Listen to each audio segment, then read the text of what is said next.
Hello வணக்கம், welcome to cinema central. இந்த எபிசோட்ல தமிழ் சினிமாவுக்கு விமர்சனங்கள் வந்து கான்ட்ரிபியூட் பண்ணதா இல்ல டேமேஜ் பண்ணதா அதை பத்தி பேசுவோம்.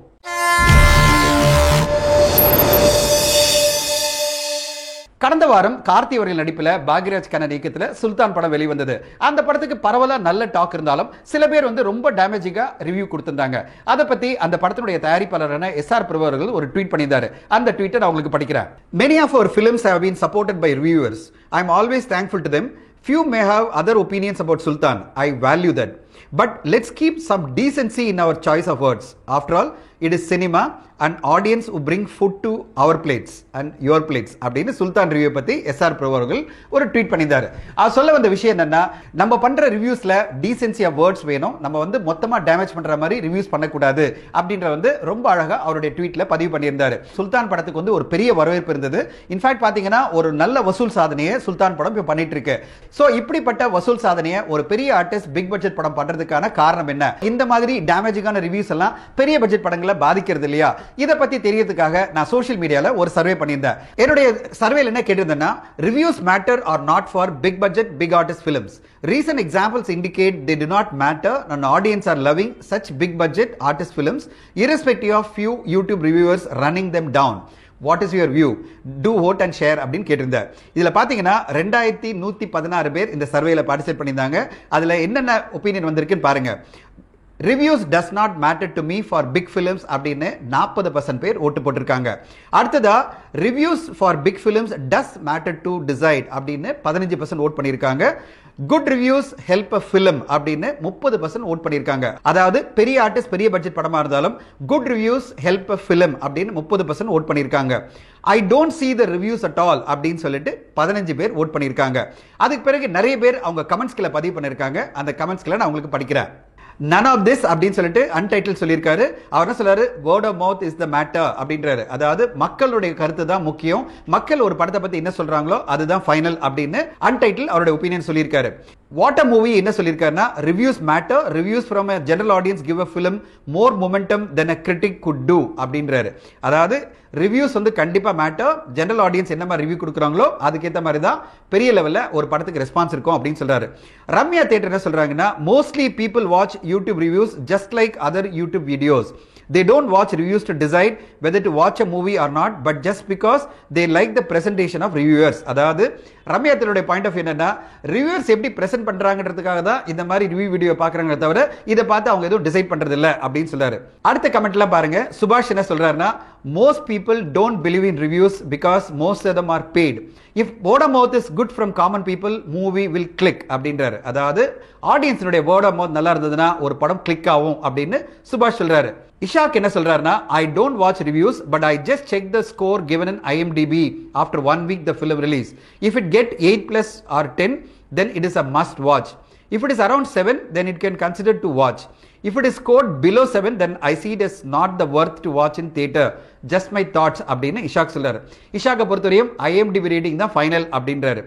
சுவாமிநாத் என்ன சொல்றாரு, reviews do not matter if the film has a star value in terms of actors or production house. However, if the film has an out and out new cast then reviews do play an important role. சுவாமிநாதனுடைய point of என்னன்னா, பெரிய stars ஒரு படத்துல இருந்தாங்கன்னா reviews do not matter, but new star cast இருக்கும்போது reviews தான் matter அப்படின்றாரு. பிரணவ் என்ன சொல்றாருன்னா, reviews play big role in deciding which movie I watch அப்படின்றாரு. சர்க்கார் அரசு என்ன சொல்றாருன்னா, nowadays reviewers are reviewing too deeply and expecting Hollywood quality with our budget. It is not fair. We are going to theaters for entertainment. Reviewers expect some message to be revealed in every commercial films. That's also not fair. அதாவது சர்க்கார் அரசோட point of என்னன்னா, எல்லோருமே Hollywood தரத்துல படங்களை எதிர்பார்க்கறாங்க, நம்ம பட்ஜெட்ல எப்படி இந்த மாதிரி படங்களை கொடுக்க முடியும் அப்படின்னு அவருடைய பாயிண்ட் ஆஃப் சொல்றாரு. சினிமா ரசிகர் என்ன சொல்றாருன்னா, it depends on the reviewers. Rely on very few reviewers among 100+ reviewers. For example, Filmy Craft, Karthik Krishna to name a few. அவருக்கு பிடிச்ச 2 ரிவ்யூவர்ஸ் பத்தி அவர் சொல்றாரு. DJ என்ன சொல்றாருன்னா, movie goers somehow will watch big actors movies. Kamal, Rajini, Vijay, Ajith, Suriya, Vikram, Karthi, Vijay Sethupathi and Sivakarthikeyan. Reviews help those small films like Mandela, Anbirkiliyan, Kamali from Nadikaveri அப்படின்னு சொல்றாரு. சிவபிரகாஷ் என்ன சொல்றாருன்னா, nowadays reviewers are worst. They don't know anything about film but they think like they are Christopher Nolan. The actual thing is money. When the producers give money they praise the film. if my mind says I will watch that film, reviews not matter to me அப்படின்னு சிவபிரகாஷ் சொல்றாரு. சுதர்ஷன் என்ன சொல்றாரு, reviews does not matter for big star movies since even average movie will be loved by their respective section of audience of Vijay, Ajit, Surya, Dhanush and fans. Chandru S, தேன் ஒரு நல்ல படம் வந்தது, எங்க போனாங்க YouTube leading reviewers, sometimes waste of time to see their YouTube reviews அப்படின்றாரு.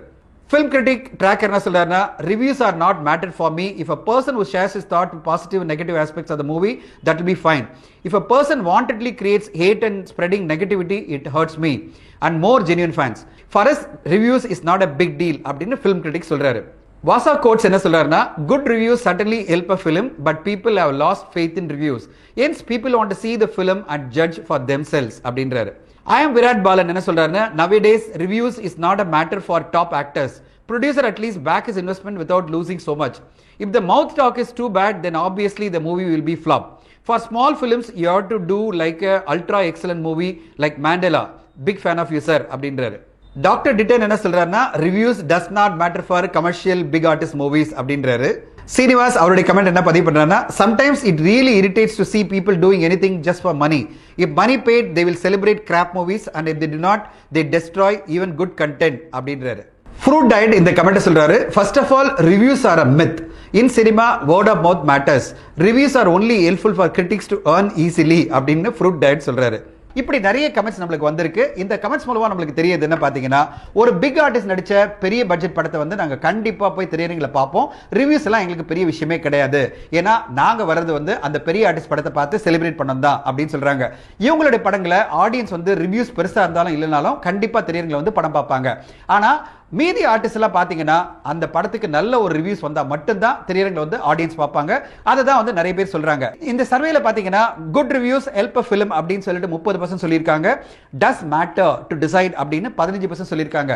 இது ரெண்டுமே நீங்க ஆட் பண்ணீங்கன்னா 45% என்ன சொல்றாங்கன்னா, குட் ரிவ்யூஸ் கண்டிப்பா ஒரு படத்துக்கு துணையா இருக்கும். அது பிக் ஆர்டிஸ்ட் படமா இருந்தாலும் சரி, ஸ்மால் ஆர்டிஸ்ட் படமா இருந்தாலும் சரி.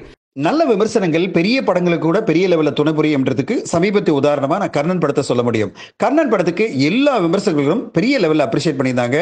இந்த படத்துக்கு வந்து யுனானிமஸா தமிழ்நாடு ஃபுல்லா பாத்தீங்கன்னா பெரிய லெவலில் வரவேற்பு வந்ததுக்கு விமர்சகர்களும் முக்கியமான காரணம் தான் சொல்லுவேன். விமர்சகர்கள் மட்டும் இல்லாம ஆடியன்ஸை வந்து எல்லோருமே யுனானிமஸா அந்த படத்தை அப்ரிஷியேட் பண்ணதுட்டு தான் முதல் நாளே இந்த படம் 10 கோடி மேல வசூல் பண்ணியிருக்கு. இப்போ சனி ஞாயிறு கூட பாத்தீங்கன்னா பெரிய லெவலில் இந்த படம் வசூல் சாதனையை பண்ணிட்டு இருக்கு. இப்படி ஒரு பெரிய படத்துக்கு கூட விமர்சனங்கள் பெரிய லெவலில் துணை புரியும்.